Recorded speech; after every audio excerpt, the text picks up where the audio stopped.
Good morning, gamers. Welcome back to Phantom Games. I am Lee, the AMDM, and right now we are on talking about Bridgewater Knights in their third session. So we started off our session with them recovering from a slight bout with some Displacer Beast. So they went from there. They decided to start investigating these different sigils that they had found that might have been started investigating. It's been a long day. I know I normally do these in the morning, so it's not a long night. No, it's just a long day. So they had found a sigil on the Shield Guardian. They went to the college to speak to a professor over Artificer, teaches artificers, and realized this sigil might have belonged to possible one of his students. Long story short, they start searching for these students. Well, the first one, they're in the Meshach district, which is an adventuring area of town, and they're trying to decide. One of the guys, he works at Green Guard's smithy. They come to find out that Green Guard is a half-orc smith. And they go in, at first they're trying to intimidate or something to him. They realize that guy wasn't their guy. So then they decide to go converse with Sergeant Killithith Thrix. He's kind of in charge of a lot of the guards in the area. The parties run into Sergeant Thrix on a couple of different occasions, and so they decide to go to him. Well, while they're there, they find out that Thrix is being ringed by a person who is very close personal.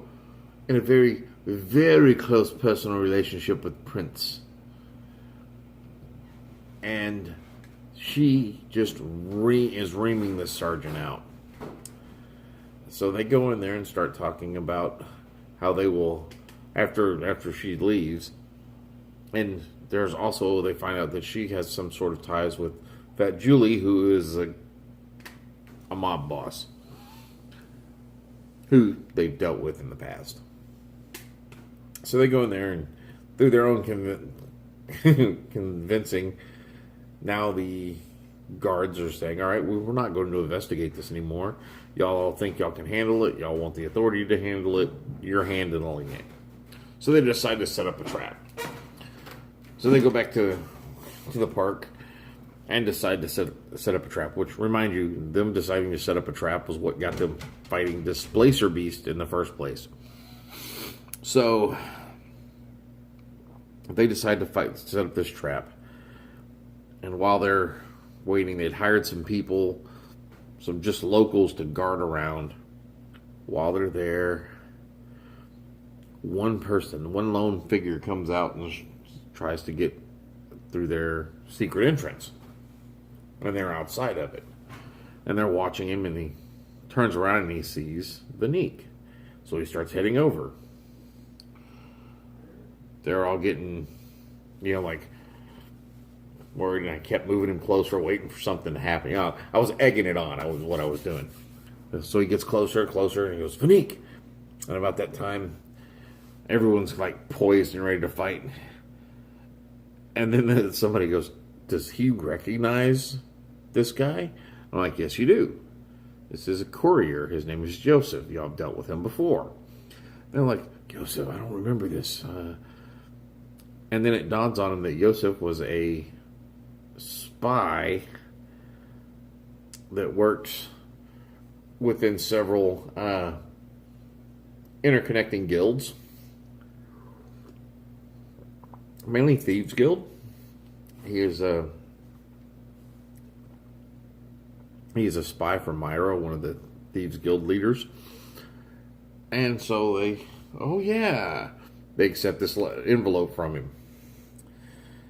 And while Vanik is deciding whether to open this envelope, Roth, the cleric, is like, look, who sent the envelope?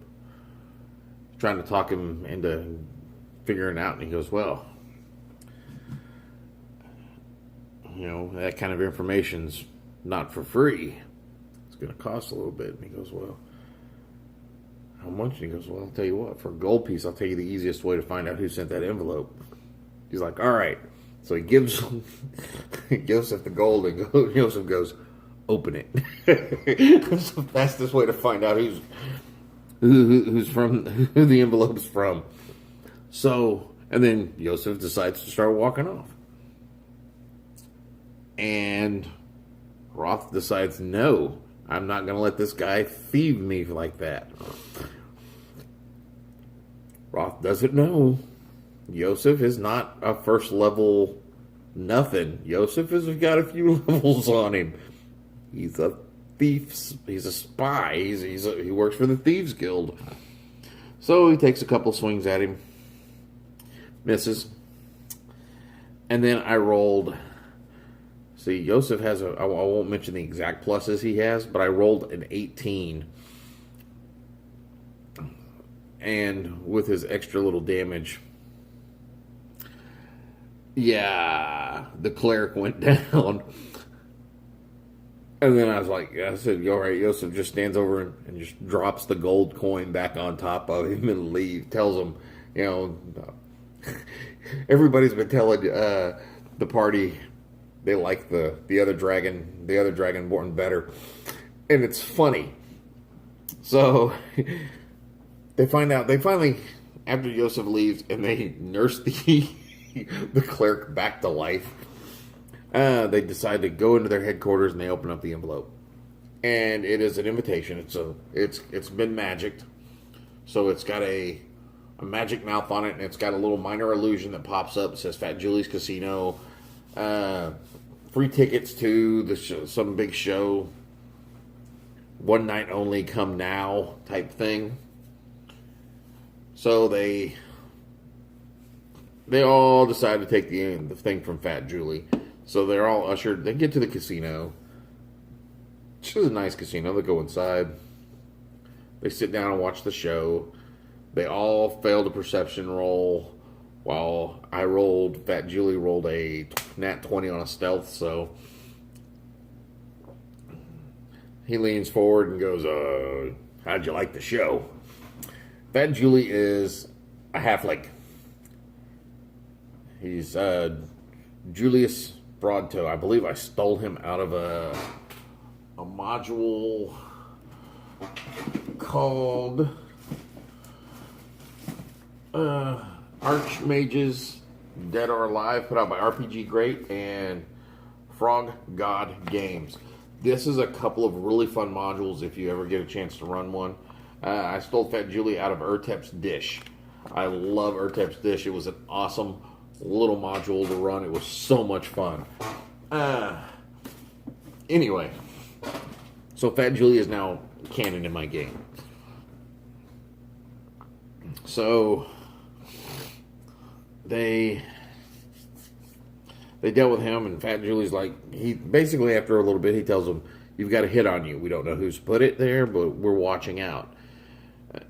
And he's like, oh, really? And he goes, yeah, well, we got some magic guys. And he goes, oh, those weren't the only ones. He leads them back through a series of rooms to a dead guy. They're like, well, he didn't give us any good information, but let it be known that when you're messing with you, and technically you have done some work for me, it doesn't look good because now they're messing with me. So yeah, I'm not happy. So just let them, you go about your business, we'll take care of this type thing.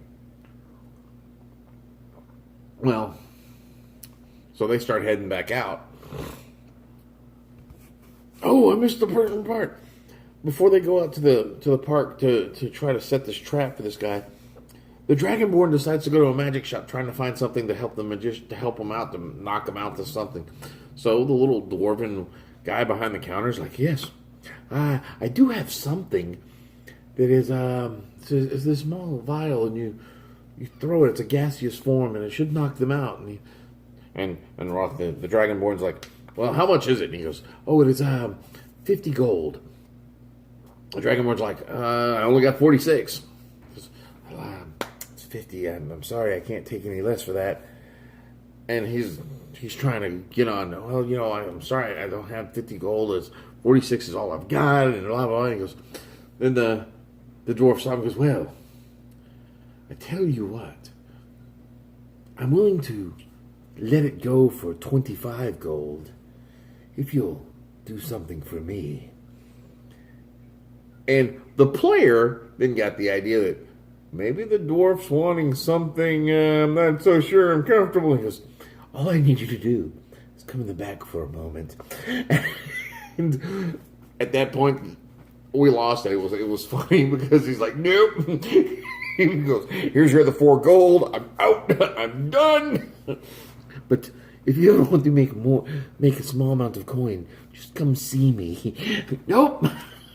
I'm done. He got a creepy dwarf and running a show there. So anyway, back up to Fat Julie in the casino. They're heading back out to the main casino, and now they come around the corner to screams and see 3 basilisks in the casino causing problems, and that's where I ended the game. So, and that's where it will stay ended until next Sunday night when we do another chapter of Bridgewater Knights. So that's all I got for now, guys. This is a little bit longer video because, well, you know, I'm telling a story, and stories take a while.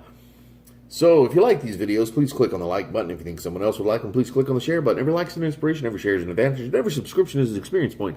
Help me reach 300 experience points so I can get to second level. Well, that's a lot of words. And remember, every time you share this video, you get 10 experience points of your own. You tell your DM that the AMDM said so.